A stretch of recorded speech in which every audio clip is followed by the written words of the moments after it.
அடுத்தது kidney failure, CKD problem, chronic kidney disease disorder.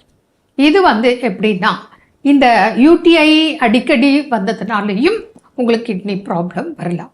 Kidney stone அடிக்கடி நிறைய தரம் போய் நீங்கள் ஹாஸ்பிட்டலில் அட்மிட் ஆகி உங்களுக்கு ட்ரீட்மெண்ட் எடுத்து கல்லை உடைச்சி வெளியேற்றிருப்பாங்க. புரியுதுங்களா? அப்போது பலதரம் இந்த நிகழ்வு உங்களுக்கு நடந்திருக்கலாம். அதனோட பாதிப்பு உங்களுக்கு கிட்னி ப்ராப்ளம் வர்றதுக்கு வாய்ப்பு.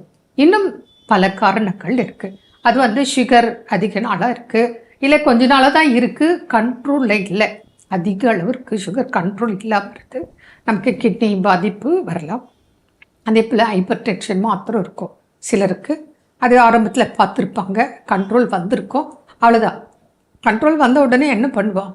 டயட்டும் மறந்துடுவோம், மாத்திரையும் மறந்துடுவோம், எடுக்க மாட்டோம். யூடிஐ ப்ராப்ளம், கிட்னி ஸ்டோன், மற்றபடி சுகர், பிபி, வலி நிவாரண மாத்திரைகள், இதெல்லாம் நமக்கு கிட்னி ப்ராப்ளத்தில் கொண்டு போய் விட்டுருது.